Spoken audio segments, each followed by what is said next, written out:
الحمد لله رب العالمين، وصلى الله وسلم وبارك على سيدنا ونبينا وحبيبنا وقدوتنا إمام الخلق أجمعين محمد بن عبد الله صلوات الله وسلامه عليه وعلى آله وصحبه وسلم تسليما كثيرا. نسأل الله جل وعلا أن يتقبل منا ومنكم صالح الأعمال وتجاوز عنا وعنكم سيء الأعمال، وأن يحسن خاتمتنا إنه ولي ذلك والقادر عليه. أيها الكرام، لا شك أن الذي ينظر بنظرة العين ونظرة البصيرة ونظرة الإنصاف، وأيضا ما يؤكد هذا الأمر أيها الكرام أننا نعلم ما للأسرة من أهمية، وما للأسرة من بناء أو هدم أو إصلاح أو فساد. لأن ولا شك أيها الكرام أن للأسرة مكانتها التي يؤكد ذلك أثرها في المجتمع، والمجتمع كما تعلمون رعاكم الله أنه مجموعة من أسر، وهذه الأسر متى ما صلحت صلح المجتمع، ومتى كانت هذه الأسر تبني فلا شك أنها تبني بناء قويا وتؤسس أساسا متينا في هذا المجتمع. ولا أدل من ذلك أيها الكرام حديث نبيكم محمد عليه الصلاة والسلام عندما قال: كل مولود يولد على الفطرة فأبواه يهودانه أو ينصرانه أو يمجسانه، أو كما قال صلى الله عليه وسلم. لأن الأسرة هي المحضن الأول والأساس الأول، والأسرة أيها الكرام متى ما صلحت صلح المجتمع. والأسرة إذا لم يكن هناك تكامل ما بين أبناء وأفراد الأسرة وقوام الأسرة وعماد الأسرة وركني الأسرة الزوج والزوجة في توجيه الأبناء سلبا أو إيجابا، لأن الأسرة هي الموجه العظيم والأكبر في بناء المجتمع. فإذا استقام الوالدان استقام الأبناء، وإذا كان توجه الآباء توجه أو الأمهات توجه سليم وتوجه صحيح، وكان هدفهما قبل كل شيء رضا الله سبحانه وتعالى، وأيضا يكون نتاج هذه الأسرة ما ينفع دينه وينفع وطنه وينفع مجتمعه وينفع دولته. هذا هو الأصل أيها الكرام. لأننا عندما ننظر أيها الكرام في هذا الزمن وغيره من الأزمنة، وخصوصا كلما تقدم الزمن، نرى أن التأكيد على الأسرة وعلى الوالدين تأكيد عظيم، بمعنى أننا نواجه تحديات وصعوبات ونواجه أمور لم تكن من السابق تواجه الأسر أو تواجه الآباء والأمهات في توجيه أبنائهم وبناتهم، في خضم ما نراه أيها الكرام من وجود الكم الهائل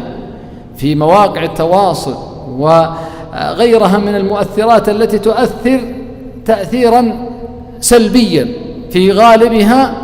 وعامتها، أنها تؤثر سلبيا في سلوكيات واستقامة وتوجه وتمسك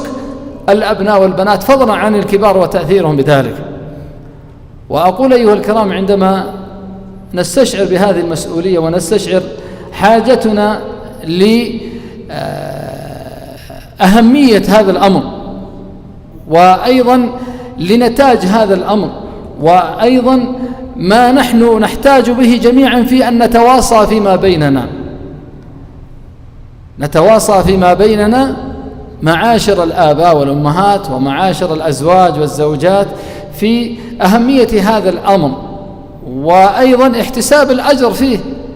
لأنه متى ما وجه الأب والأم أو الأزواج أبناءهم وكان تأثيرهم تأثيرا إيجابيا وتوجههم توجها سليما صحيحا مستقيما، كان لهم بذلك أجر وثواب من الله سبحانه وتعالى. والعكس بالعكس أيها الكرام. لكن متى ما استشعر الأبوان هذا الأمر في خضم وجود كما ذكرت أيها الكرام هذه التحديات وهذه الصعوبات التي تواجه الأسر في تربيتهم لأبنائهم، لأن التأثيرات ترى أن الشارع يربي والطريق يربي والمواقع التواصل تربي أو توجه إن صح التعبير وغيرها منه، لكن عندما يكون هناك موجه رئيسي من الأب والأم واستشعار لهذا الأمر ومتابعة ومراقبة وتوجيه وأيضا إيقانا بهذا الأمر في مسؤوليتهم، بإذن الله عز وجل سينتج نتاجا طيبا مثمرا له أثرا. أقول أيها الكرام، عندما ننظر إلى نظرة المجتمع وإلى نظرة التعليم وإلى نظرة الأمور العامة والخاصة أو حتى على نظرة يعني الأقارب، عندما تكون الأقارب مثلا الأب والأم مربين أبنائهم على التواصل وعلى التراحم وعلى التعاطف وعلى زيارات الأقارب وعلى الاهتمام فيما بينهم وعلى احترام الصغير واحترام الكبير ورحمة الصغير، أيضا على يعني فضلا عن كون اهتمام بأولى الأولويات في التوجه في الدين، في اهتمام بالصلاة، يعني هذا يعني ما يحتاج أن نتكلم فيه بأهميته، لكن أقول حتى على المستوى الأهم من ذلك أو أعظم من ذلك من هذه الأمور التي نحن نتكلم عنها، عندما يؤسس المسلم اهتمامه الأصل الأصيل مثلا في التوجه الديني، يعني لا شك أن الصلاة الاهتمام بها بر الوالدين كذا ما فيها كلام، يعني هي من آكد الأمور وأوجبها، لكن حنا نريد أننا نعرف مدى تأثير هذه الأسرة في تعزيز القيم الإسلامية والأخلاق الإسلامية والتوجهات الدينية، وأيضا حتى على المستوى العام أو المستوى الخاص، لا على مستوى أسرتك ولا على مستوى مجتمعك. ولذلك عندما ينشأ هذا الابن أو هؤلاء الأبناء في ظل أسرة تؤسس فيهم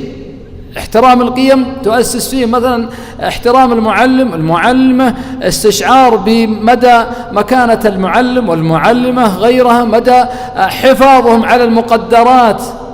التي في هذا الوطن أو غيره، لا شك أنه يكون لها تأثير. لكن عندما يرى مثلا الأب يعني يجيب ولده في المسجد ولا ينظر له ولا يعني يأبه مثلا في لعبه في المسجد، في مثلا العبث في المسجد، مثلا في الشارع مثلا يعبث مثلا المقدرات العامة والممتلكات العامة، بل لربما يرى بعضهم أن يرى هذا من الانتصار ويرى هذه من الرجولة ويرى أن هذه من القوة أو يرى أنها يعني تربي فيه الرجولة والفتوة والقوة. ليس هكذا أيها الكرام، إنما نحن نريد أننا نعلم مدى تأثير هذا الأمر أيها الكرام في توجيهنا لأبنائنا. ولذلك عندما يستشعر الأب والأم هذه الأمور، وأيضا عندما ينشأ هذا الابن وهذه البنت وهؤلاء الأبناء في ظل ما نحن نعيشه واستشعار هذه النعم التي نحن نعيشها، أمن، أمان، رغد عيش، اطمئنان، عندما يرون أن هذه النعم التي نحن فيها معاشر الأسر ومعاشر الآباء والأمهات لم تكن موجودة